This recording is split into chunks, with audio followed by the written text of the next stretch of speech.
இந்த மாதிரி plastic box எல்லாம் வந்து எப்படி யூஸ் பண்ணுறதுன்னு தான் பார்க்க போகிறோம். அந்த பாக்ஸை நான் கட் பண்ணுற மாதிரி கட் பண்ணி எடுத்துக்கோங்க.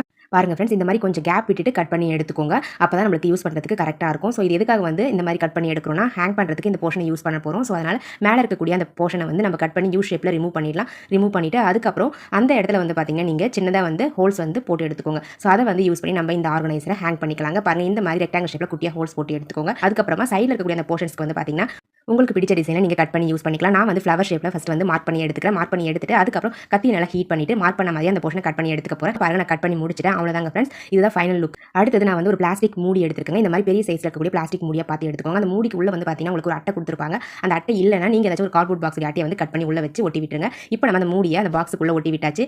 அந்த மூடிக்கு மேலே நம்ம அகல் விளக்கை ஏற்றி வச்சு யூஸ் பண்ணிக்கலாங்க. பாருங்கள், அந்த ஹூக்கை யூஸ் பண்ணி இந்த மாதிரி நீங்கள் ஹேங் பண்ணிவிட்டு இதுக்குள்ளே சூப்பராக நம்ம விளக்கெல்லாம் ஏற்றி வச்சுக்கலாம், கேண்டில் ஏற்றி வச்சுக்கலாம். இந்த மாதிரி நம்ம ஹேங் பண்ணி யூஸ் பண்ணுறதுக்கு இந்த ஸ்டாண்ட் வந்து ரொம்பவே யூஸ்ஃபுல்லாக இருக்குங்க. பாருங்கள் எவ்வளோ க்யூட்டாக அழகாக இருக்குன்னு சொல்லி